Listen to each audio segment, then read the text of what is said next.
Welcome to Watch Symposium. I'm Austin. All right, so let's check out some Grand Seikos. I need to hit this electronics store to pick up a cord for my phone. And one of the great things about Grand Seiko is you can find them pretty much anywhere. So which Grand Seiko is the one for me? Quartz, spring drive, automatic. Let's see. Before we go in, wristwatch check. Seiko 5, my Grand Seiko 5 with the Delphine hands. You guys will be seeing a video on this soon. It might be leaving the stable, but it's a great watch to go and try on its big brothers with. All right, let's go. Here's the modest Grand Seiko display at this particular store. All standard models, vanilla models, time, date, no interesting functions, no GMTs or sports models. We'll start out with a 37mm black dialed quartz. It's the same size as my Seiko 5 and doesn't look all that dissimilar. Of course, it lacks the day function, but that gives the dial a cleaner look. As you'd expect, sharper, more defined Delphine hands. They stretch out a little bit more than the ones on the Seiko 5 and don't have lume. Here's a wrist shot. Now, this was a very comfortable watch and surprisingly light. The beauty of this watch lies in its thinness. The way it sits on the wrist is really something special. You'll see that in a second. But this is a 40mm quartz. Compared to the 37mm version, the Delphine hands don't quite stretch out to the indices and the minute markers. I think that's a minus. You can see the second hands hit those minute markers perfectly. That's not something that GS always gets right. Here's a shot on wrist. Now, this 40mm piece is certainly doable. You'd never say it was too big for me, but I gotta say, I think the 37mm is perfect. What do you guys think? Now, here's where that 37mm shines. Look at the way it just hugs the wrist, and the case back doesn't jut out. It doesn't push the watch up. That is perfect. The 40mm is almost as perfect, but just doesn't quite hug the wrist as nicely as the 37mm.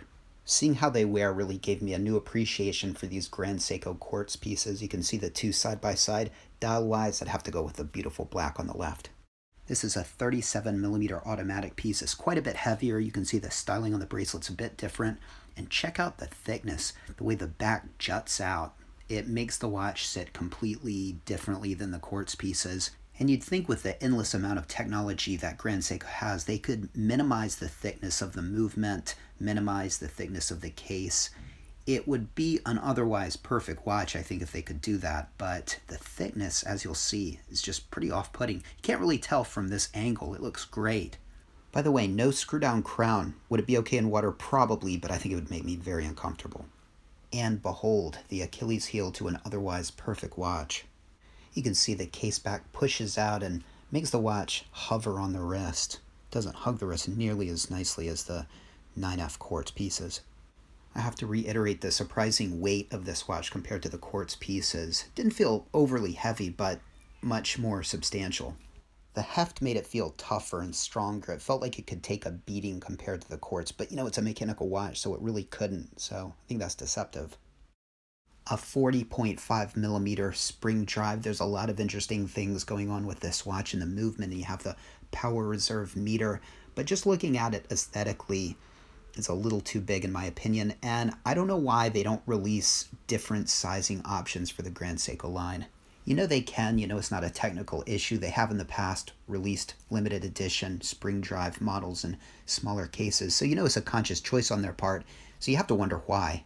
One point of praise for this watch would be the way the minute hand stretches out to the minute markers. I like that. But the power reserve meter, I think they could do better. Different design, different placement, something could be better. As far as the way this watch sits, better than the automatic, but not nearly as good as the quartz pieces. This, of course, was the most expensive of all the pieces we looked at. The cheapest were the quartz. So I never thought I'd be a quartz guy, but when it comes to Grand Seiko, they're beautiful. They're thin, they're light, they hug the wrist wonderfully, accurate, and then cheap. Well, cheaper than the other Grand Seikos. Would I actually spend a couple thousand to get one? I don't know. If I did,